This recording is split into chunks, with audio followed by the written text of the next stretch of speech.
Good. Yeah. You. Well, then it's. Hello and welcome to Design Education Talks by the New Art School.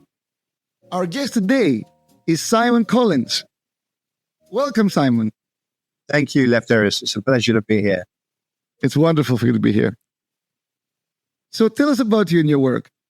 Well, a little while ago, here's the thing, Lefteris, right? I do a lot of communication, a lot of speeches, and I can talk to you about design forever. But the thing I'm not very good at is talking about myself.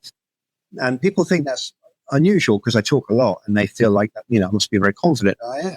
But I'm just not very good at talking about myself anyway. So, but what I have done is I've decided to summarize what I do into three parts. One is education, one is communication, and one is consulting. So for the education, I'm a professor at Tsinghua University in Beijing. I'm also the chief creative at the Shanghai Innovation Institute in the Design Innovation Institute Shanghai. And I create curriculum, and I'm a professor at various other schools. I'm the lead for Parsons in China for their executive education. So I do lots of different educational things. For the communication, I do two main things. I give a lot of speeches. I love giving speeches. It's a bit like that's my creative output. So making speeches. And as an extension of that, I've launched rather successful social media video platform, which is on WeChat and Xiaohongshu and on Douyin. So it's obviously focused on China, but it's accessible around the world. And so the focus on my communication is speeches and my social media videos. And in the videos, I talk about fashion, design, culture, locations, architecture, whatever takes my fancy. I just did one on aura farming, of course. And then finally, the third element of what I do is the consulting. So I work with fashion brands and consumer goods brands and fashion weeks and all kinds of other industries on their business, really, on how to make it better using design thinking, whether that's in the communication or the product development or the marketing or the structure or the system, whatever it is.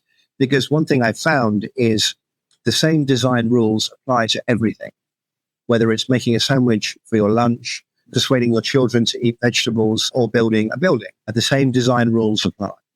Me out on stage and I keep talking. So how has your philosophy of design education evolved over time? Do you know, no one's ever asked me that. And that's a very good question, because I didn't do design education until the first day on the job as dean at the School of Fashion in Parsons. So that was my very first day in design education, apart from being a student. And within a few weeks, talking to some of the leadership there, I said, look, what do we do here? And everybody had a different point of view on what we did, which was perfectly legitimate, right? Everyone was right, and they all had a different perspective. And I said, well, wouldn't it be good if we wrote down a list of design, I don't want to say rules, but let's call them directions or philosophical positions. And it ended up becoming a design manifesto. And we wrote this design manifesto, I suppose it was in 2008 when I first started at Parsons.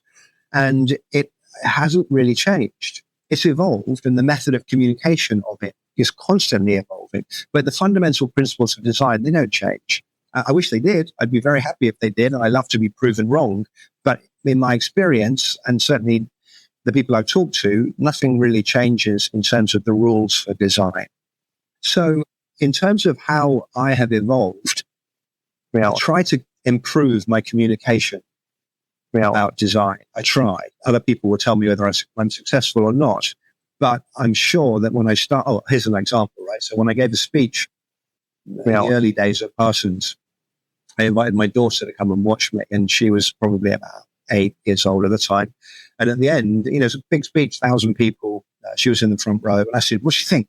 Was that any good? And she said, Dad, you just went, the whole time. And I was like, oh, God. So anyway, I stopped saying, in speeches, which I encourage everybody else to stop doing. So that's evolved. But in terms of the fundamental principles, I hope I've got clearer. I use very simple language. I try to communicate. I try to justify the points. I try to use, I try to use relevant examples which are current and pointed and will resonate with my audience. But the fundamental principles haven't really changed. Okay. I think we need to go back a bit then and hear the story of how you ended up being at Parsons. Well, let's go back to my daughter in that case. So I've been a designer and a design director and a creative director through my career, and I've been very, very happy and very, very fortunate, and it gone really well. I ended up as creative director for Nike, based in Hong Kong, looking after Asia, and it was amazing. It was an incredible experience, really wonderful. I've learned so much. And I came back to New York, and my daughter then was about 2, and I used to take her for coffee, and we were having coffee one day, and opposite me was a young woman and a young guy, and they were talking, and I couldn't help but hear them. I was playing with my daughter at the table. She was a teacher, and she was berating him for being lazy in class. And he was like, and he was obviously a very privileged young man. And he was at Parsons, and he wasn't really working hard. And as he got up to go, I said, hold on a minute, you sit down. I need to talk to you. And he said, who are you? So I explained what I did, and he said, oh, okay. So we sat down, and I gave him a bit of a reality check on what fashion design was like. And afterwards, he went away, and the professor said, can you come to my school and tell all the other students that? So I said, sure. All right. Where'd you work? And she said, Parsons. And I said, I've heard of that school. I don't know where it is, though. Where is it? And it wasn't very far away from where we were having coffee. Anyway, 6 months later, I was the dean. Because at the time, Parsons was looking for somebody just like me. They didn't know who I was, and I didn't know who they were. But they were looking for somebody that did what I do. And I was looking for somebody that wanted what I do. And so it was pure coincidence. But people say, oh, you were really lucky. Well, yeah, I mean, I suppose. I don't know how luck played into it, though, because I went in, I spoke to the students, I loved it. I'd never found such energy from talking to people that their desire for knowledge was infectious, and I wanted more knowledge. Anyway, we spoke a bit more, and then they told me they were looking for somebody, and I went through the interview process, and I began as the dean. And when I got there, I remember on the first day, I said, where's my office? And they showed me this empty room with a phone in it. And I said, all right, great. What does a dean do? And they said, we don't know. You're the first one. They never had a dean of the School of Fashion before. So I said, all right, let's do this then. So that was my start in design education. Wonderful story. It's really immediately into the...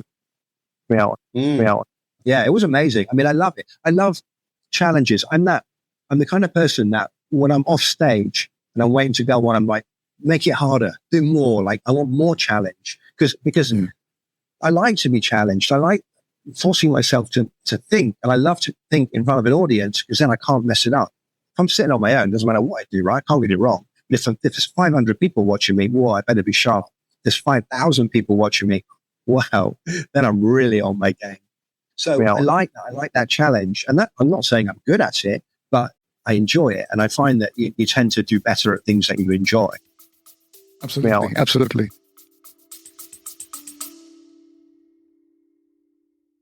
Feeling lost in the noise of social media? Inspo cuts through the clutter, connecting you directly with real insights from real experts and industry leaders. It's a new social network dedicated to knowledge sharing, industry insights, and thought leadership. Get the latest from top minds in your field, or build your own thought leadership portfolio on Inspo. Already trusted by thousands of professionals worldwide, be part of the conversation and download Inspo Experts today on the App Store or visit www.inspo.expert.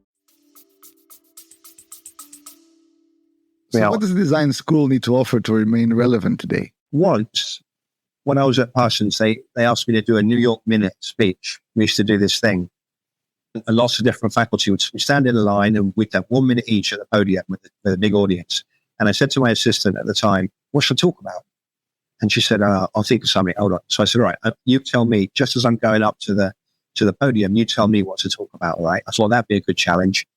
So she asked me the same thing. She said, what does Parsons mean? That's it. She told me. So I went up there, and as I was walking towards it, my brain was like firing. And what I realized was that at Parsons, you learned how to learn. That was the most important thing you did. Yes, we gave you lots of tools to do the job, but ultimately every company uses different tools.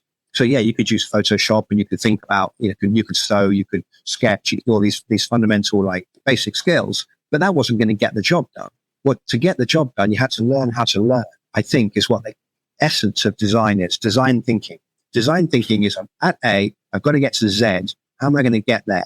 what's the process by which I'm going to get there? And if you think you know in advance, you definitely don't. Absolutely. Definitely. So what you've got to do is, and this is where my design manifesto comes in. You've got to ask smart questions. You've got to create beautiful solutions, not just a solution, a beautiful solution. And there's got to be beauty in the functioning of it, not just aesthetic. But, there are so many different things that you have to challenge yourself on. And if you challenge yourself on all those things, which brilliant designers do without thinking, lots of brilliant people hosting a podcast series, much like yours, Lefters, and the thing they had in common is that they were always curious, always. So you have to be always curious. You can't fake it. And so design school, I think, encourages you to explore that part of your brain that is always curious, and then to look for ways of creating beautiful solutions to whatever the problem is. Absolutely. Absolutely. You've been involved in both Western and Eastern systems. How can we learn from each other? Well, that is a good point, because no one's perfect. And there's brilliance on both sides, and there's challenges on both sides. For example, at Parsons, some of the best students were Chinese. In Tsinghua, some of the best students were Western. Some of the greatest buildings that we are familiar with, like the pyramid in the Louvre in Paris, or the Javits Center here in New York. I.M. Pei, famous Chinese designer. Some of the best buildings in China are designed by Westerners. So I don't like to claim in any way that one is better than the other. I think both have strengths. If I think about the strengths of a Western education, the believe it or not, at least once a year, somebody would come up to me when I was at Dean and say, "Hey, I pay your wages. My fees pay your wages. And this is what I want out of design education," right? Which was perhaps a little bit strong. But Parsons students, I'm sure in every other school, were very confident about telling me what they thought their education should be. They would ask questions all the time, not always clever ones, but always ask questions. They'd be pushing and pushing and demanding knowledge. And that is fantastic. And in Asia, that's not a thing. In Asia, certainly in China, you're taught to be quiet, be obedient, and listen and learn.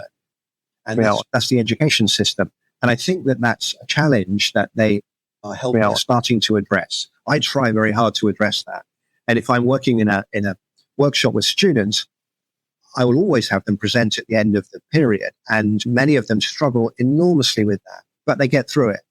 And so I think the ability to ask questions and the requirement to challenge accepted norms is absolutely vital.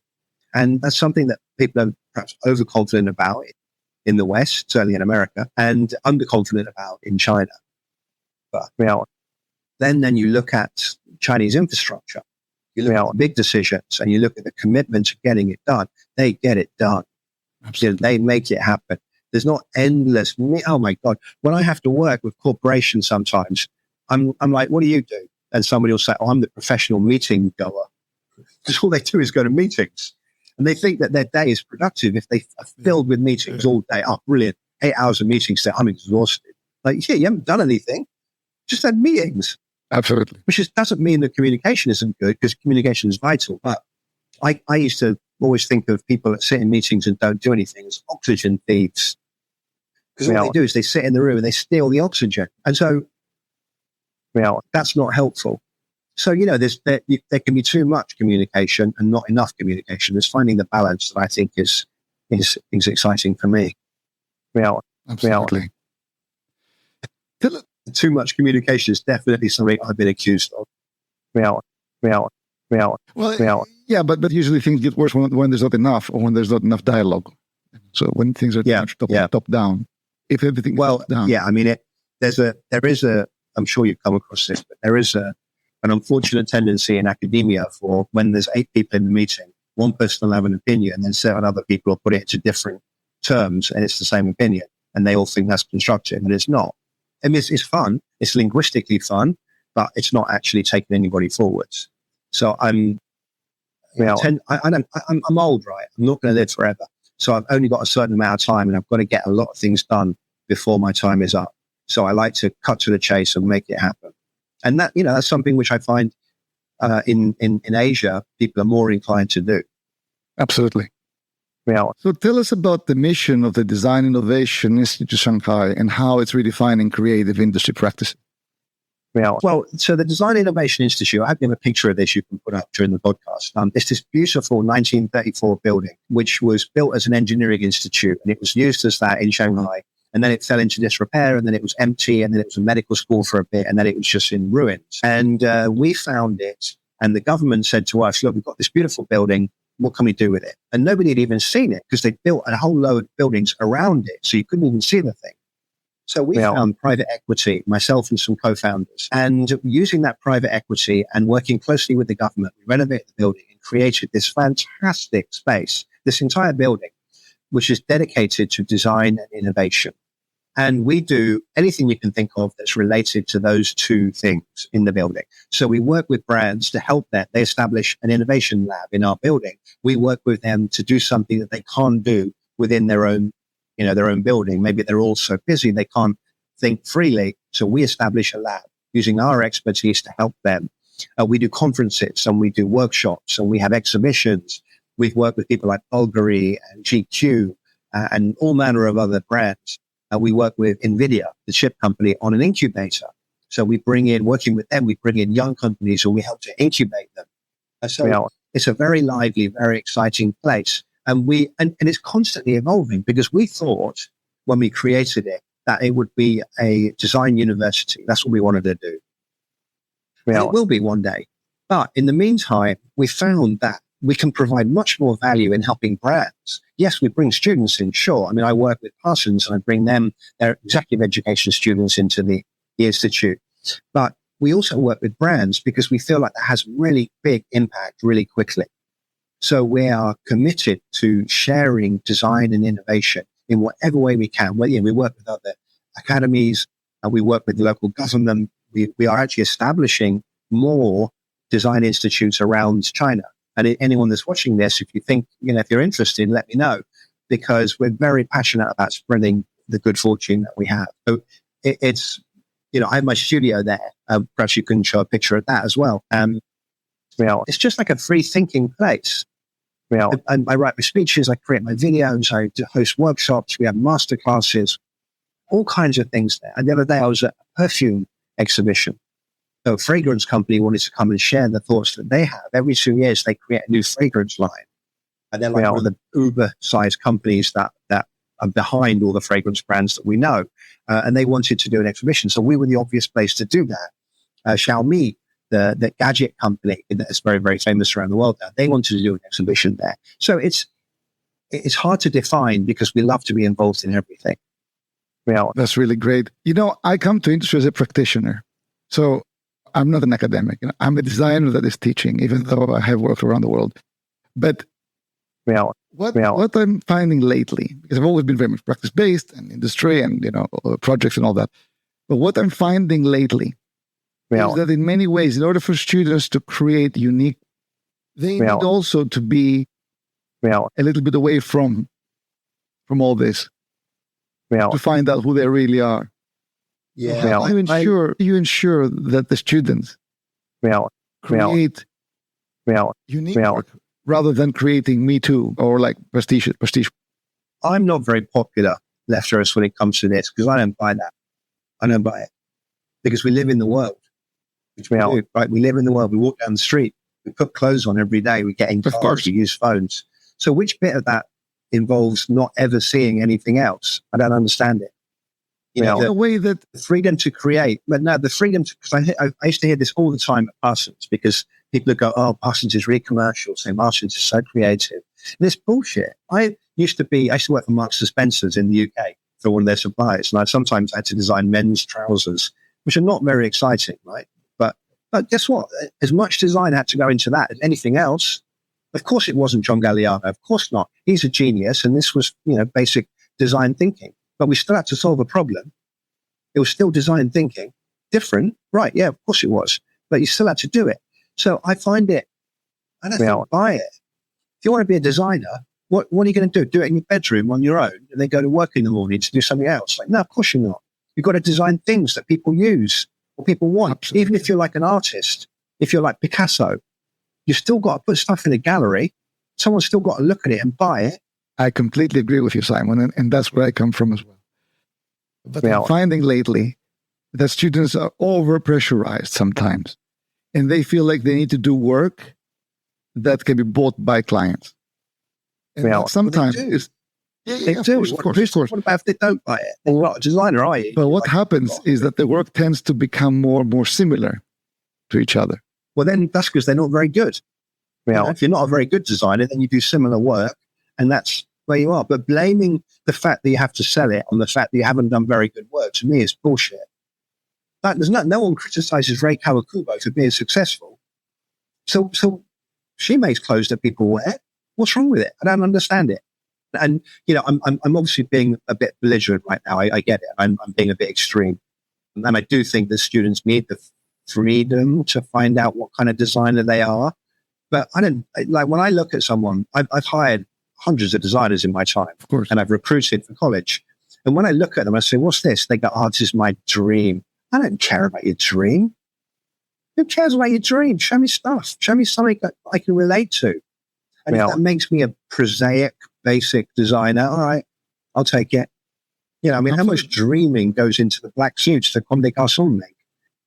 Well, what part of dreaming was that? How much dreaming did Armani do or Ralph Lauren? Some of the biggest brands. People might look at them and not like them. I don't care. Depends what you want to be in.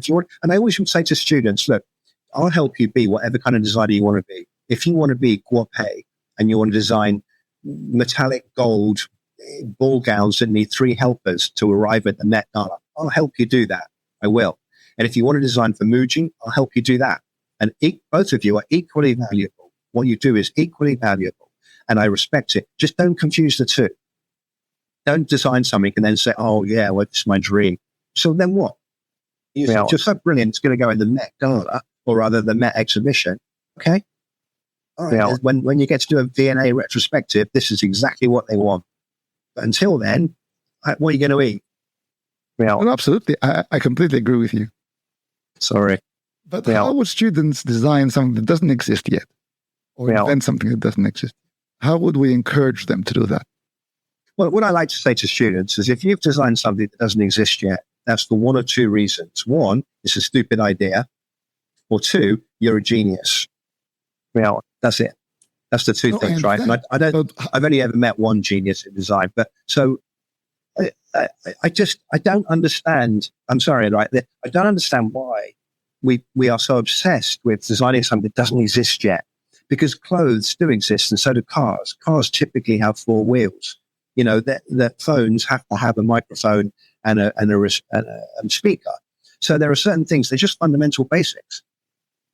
Well, I'm not very interested in concept cars. It's not the kind of designer that I am. I think they're a thing of beauty, but like that Jaguar, the relaunch of the Jaguar, what's the point of that? They're not going to make one. What's the point of it? Well, and I don't understand it. It got a bit of PR. Yeah, I know. It's like that big boat they just put up in Shanghai for Louis Vuitton. Well, it's a big PR thing, right? It's a PR thing. Show me a design that actually means something, that has value, that works. And it can work as a John Galliano collection, that the one he did for Margiela, which was sublime. My God, it was exquisite. It can work like that, or it can work like a Muji linen shirt. Both of them are valuable, but I don't understand that the request to create something that's never been done before. And I'm boring, right? Maybe that's why. But as someone who's advised both governments and global brands, what can education institutions learn from the private sector and vice versa? That's such an important question. And it's a constant refrain. And it's very simple, right? The private sector has to learn to respect new ideas and innovation. And the academy has to learn to respect the fact that people need jobs. So when I'm interviewing a school leaver, I need them to have done something that relates to what I do. I don't want to see my work. I don't want to see them designing for my company. That's not necessary. But I need to see something that demonstrates that they can think, that when I give them a challenge, they can solve that challenge. And that's not drawing me their dreams. When I see someone's graduation collection, of course, I happened to have been in fashion. If they create something that was their dream or their grandmother's inspiration, if it doesn't have any relevance to what they think they want to do, then it's not really helpful. It's a hobby, right? Do it in your bedroom. So that's not helpful. And which is not like saying at college, you've got to do everything focused on the industry. That's what you've got to do. I'm not saying that. No, I'm not saying that. But I'm saying that if you don't if you're not able to relate to the industry, so if you haven't interned, like I think internships and industry collaborations are the vital life force of a school. And one of the things we did at Parsons was we became very, very good at that. And we established, I think, a model which other schools have now also followed, where it was our lifeblood. You know, we became a vital component of companies because we recognized what we had and what we didn't have. And so, because, you know, but anyway, I can go on forever about that. But the point is the schools have to be tuned into what industry needs. They have to. Vice versa. Industry has to respect and support schools. And I can remember there was one of the biggest companies in the world, biggest designer brands based in New York. And I said, how come we've never done a project with you? When I was at Parsons. And they said, oh, you know, well, what do you want to do? And I told them, and they said, we're not going to give any money. I said, well, what? Why not? And they said, well, we feel like we already are a training ground. I mean, we are a university. If you work at our company, you can get a job anywhere else in the industry, which was true. But I still think that was not fair. I still think they should have been helping students because that would have helped them to find the best students that they needed. And every other company did. This one particular company held out, just wouldn't do it. And I think that's wrong. So, like I say, I think in conclusion, industry has to support students. They must. And they must give them opportunities to work there, paid internships. They must give them equipment. They must give them intel. They must engage with them. And equally, the academy has to respect the students have to get jobs. And give them all the free thinking they want, which is great. And whatever. But they've also got to help them to be valuable to industry because that's where they're going to get the job. Big brands like Nike, Zegna, and Ralph Lauren. What do design students often misunderstand about the real-world design industry? Well, I mean, you know, I can't speak for students now. Certainly, I suspect that they've become much more savvy than they ever were. Well, no, they were savvy when I was, you know, actually, now I think about it, I used to do this thing at Parsons where every 2 weeks I'd have tea with the dean and any students who wanted to could come and have tea with me. And it was a fantastic way of finding out about the real life of students, not in class, just over a cup of tea in my office. And they knew what was going on.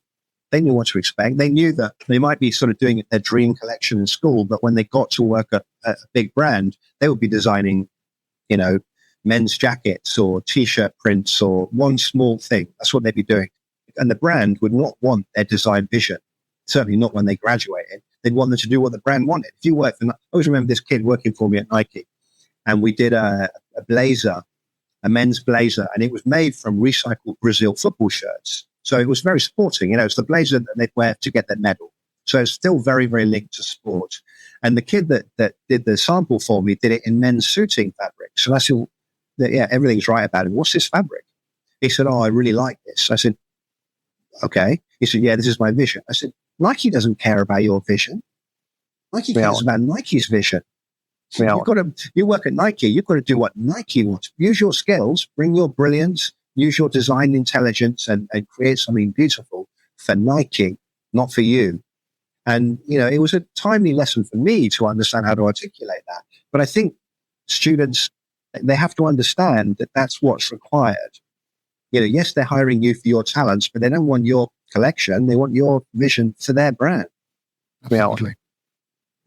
What role does sustainability play in your current educational and advisory projects? Well, when I started at Parsons, sustainability was an option you could pursue. You had to put yourself out a little bit, and you had to find it, and you know you could bring it in if you wanted to. But also, there wasn't such ready availability of materials for sustainability. By the time I graduated, it was a requirement for every student. And that was driven by the students and by the faculty. So it wasn't just the school saying, we think sustainability is important. The students were demanding it. And I think that's right. Of course it's right. And I don't think there's any mystery there. So sustainability, I can't work with someone until I know what their position is on sustainability. Not least because if they haven't got a smart position on sustainability, they're not going to be around in the future. They're going to disappear. Because I absolutely believe that we are moving towards a more sustainable future in terms of consumer goods and industry in general. And it's not coming easy and it's not coming quickly, but it is coming. And so you've got to be prepared for that. You've got to have your business, your design vision focused on how you can respond to that. And if you haven't thought about it, you're not setting yourself up for the future. And that's what I say to any student. And any student that goes, oh, I don't know, I haven't really thought about it. I'm like, well, you better start, because the industry wants you to, and you need to be thinking about it. What was the inspiration behind launching wedesign.org, and how do you see online design education evolving globally? When I left Parsons, I joined the board of governors of the school, and it was wonderful being able to shape the future of it. But I'd always been conscious of the fact that most students couldn't afford to go. I could never have afforded to go to Parsons when I was a kid. It's an expensive school, and they invite me, and they have scholarships and they have help, etc. But it's still very expensive. And I wanted to give students around the world access to that quality of education, even if they couldn't attend. Or conversely, if they wanted to attend, I wanted to give them the training that they needed in order to have the best work, so they stood a good chance of getting in.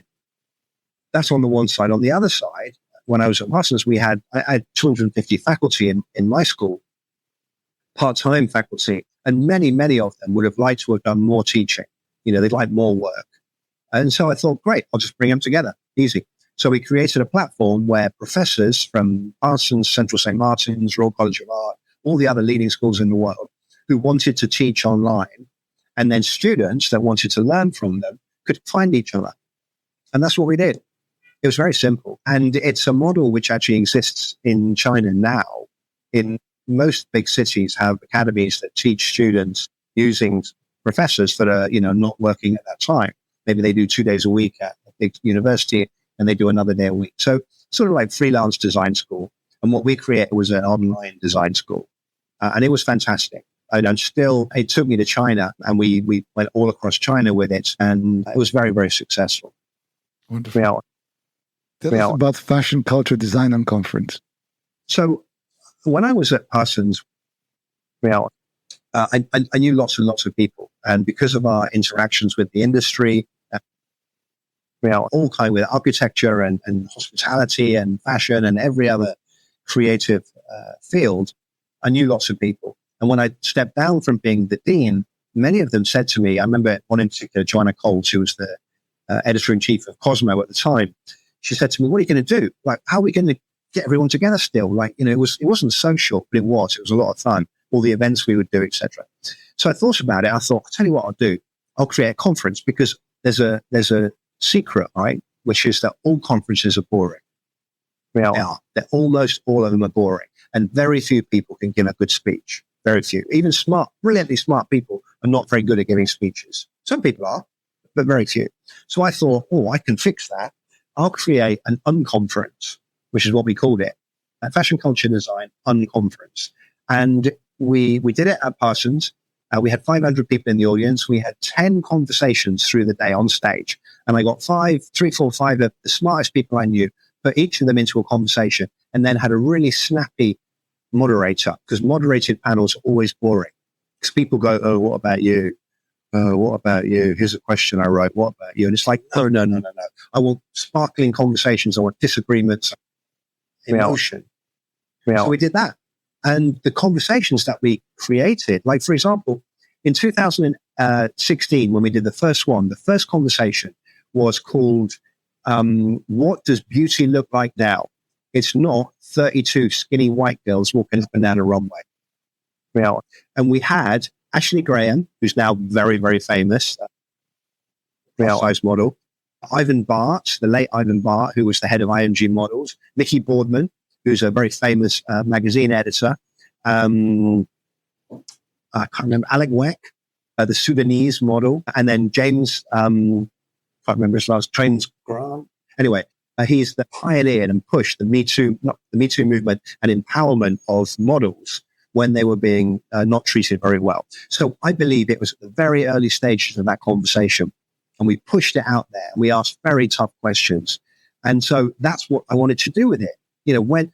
How can we make sustainability sexy? When will someone invent wearable technology we actually need?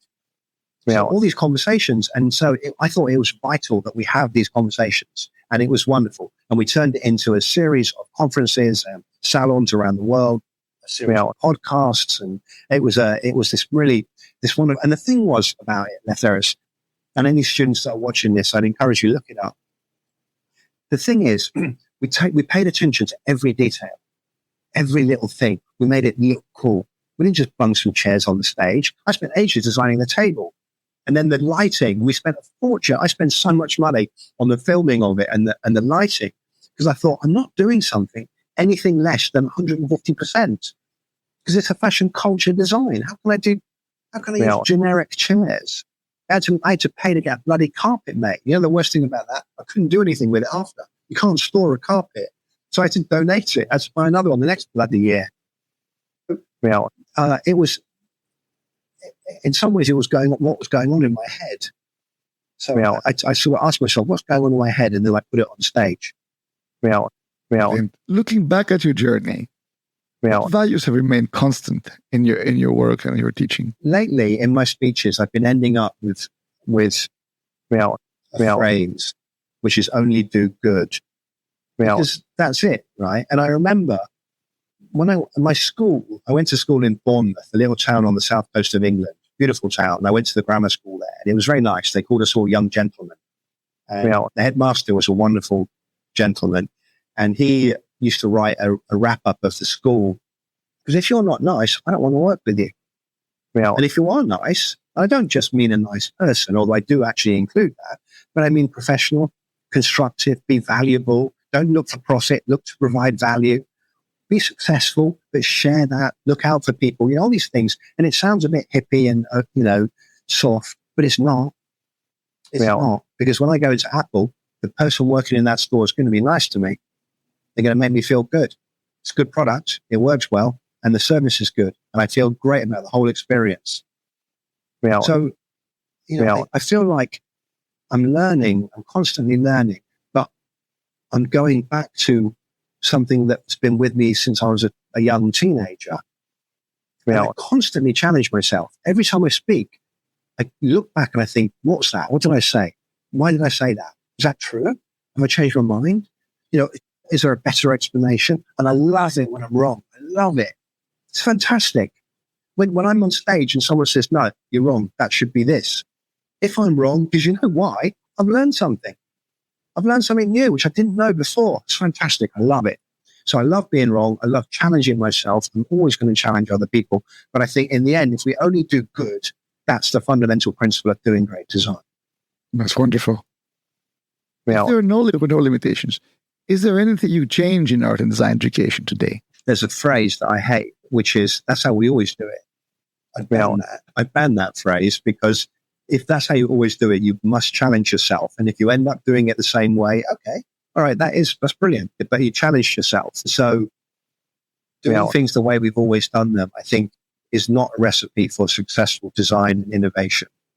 So anywhere I would find that, I would change. And certainly when I go to some of the second tier here in China, second tier schools, the ones that maybe haven't got the benefit of an international perspective, I come across people that say, this is how we do it. This is what you should do. This is what's required. Do it like this. And I challenge that. And I will always challenge that anywhere I am. And of course, we respect the masters. Of course, we respect the geniuses in any field. We must learn from them. And I hope there'll never be a time when Shakespeare is not brilliant. I hope, but that doesn't mean that's the only thing we can learn. There are new things as well. So, I feel like people that think that's how we've always done it should be challenged. And I hope that design schools provide a place to do that. Speaking up is the key. I remember when I was a kid, well, I wasn't really a kid, I was in my 20s, I had a design job, and it was working for the Burton Group, actually. It's still a very big group in the UK. And I was a designer, very young.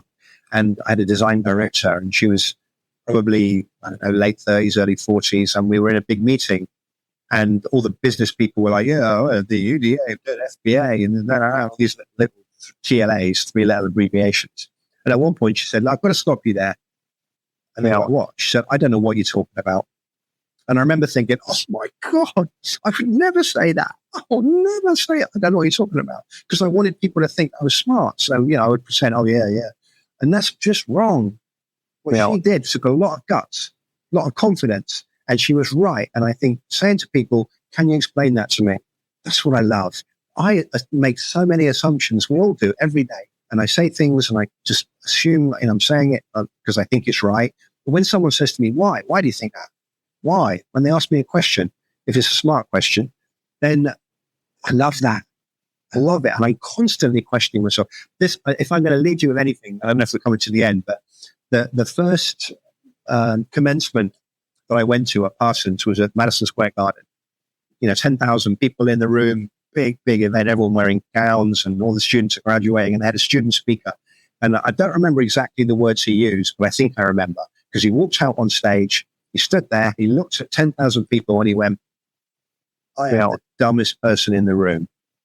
And everyone laughed. And he went, I'm not joking. He said, when I grew up in my little town, in wherever it was, he said, I thought I was smart. And I was made a lot of noise, and I thought, wait. So I came to Parsons. He said, I arrived here and I realized everyone's really smart. And then the faculty are really, really smart. He said, so I realized that I can learn from everyone. And that's what I've done. I've learned from everyone. So I stand here before you wishing to learn from all of you. I thought that was so smart. Thank you so much, Sam. It's been extremely inspirational. Thank you for coming to the podcast. It's my pleasure. Thank you.